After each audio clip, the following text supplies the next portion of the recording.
माननीय श्री जितेंद्र पाटील, मनसे रायगड जिल्हाध्यक्ष, आपणास वाढदिवसानिमित्त हार्दिक शुभेच्छा।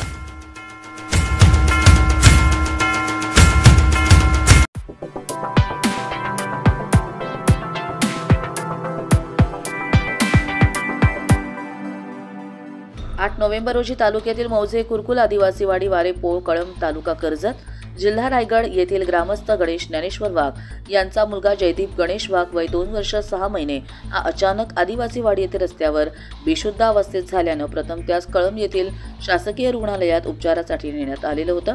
या ठिकाणी डॉक्टरांनी मयत झाल्याचे सांगितले। त्यानंतर फिर्यादी आणि जयदीप यांचे प्रेत दफनविधी अंत्यसंस्कार केले होते। फिर्यादी यांना त्यांच्या मुलाच्या कड्ड्याजवळ खरचटलेलं असल्याने त्यांना त्यावेळी दिसलं होतं। तसेच व्रण त्यांना त्यांची लहान मुलगी दर्शना हिच्या देखील गळ्यावर दिसलं असल्यानं फिर्यादी यांना त्यांचा मयत मुलगा याच्या मरणाबाबत संशय आल्याने त्यांनी कळंब दूरक्षेत्र येथे जाऊन तशी माहिती दिली।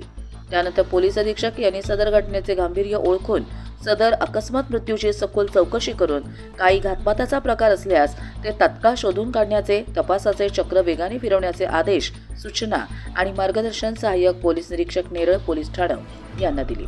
मिळालेल्या आदेशानुसार सहाय्यक पोलीस निरीक्षक यांनी तत्काळ एक तपास टीम तयार करून गोपनीय माहितीच्या आधारे धनु उर्फ जयवंत गुरुनाथ मुकणे वय 18 वर्ष 2 महिने राहायला कुरकुल, आदिवासीवाडी, तालुका कर्जत हिला ताब्यात घेऊन तिच्याकडे सखोल चौकशी केली असता तिने गुन्ह्याची चौकशीमध्ये गुन्हा केल्याची कबुली दिली। आरोपी हिच्या 2 जुळीच्या लहान मुलांना फिर्यादी यांची मुलगी दर्शना व मयत मुलगा जयदीप हा खेळताना चापट मारणं, त्यांच्या अंगावर बसणं यासारखे त्रास देत असल्यानं रागातून तिने जयदीप याचा गळा आवळून त्यास जीवे ठार मारले असून दर्शना हिचा गळा आवळून तिला जीवे ठार मारण्याचा प्रयत्न केला असल्याचं सांगितलंय। सदर आरोपी याच गुन्ह्याच्या तपासखाली अटक करण्यात आलेली आहे। प्रथम वर्ग न्यायदंडाधिकारी कर्जत यांच्या न्यायालयात हजर केले असता माननीय न्यायालयाकडून आरोपी हिस दिनांक 17/11/2025 रोजीपर्यंत पोलीस कोठडी देण्यात आली आहे।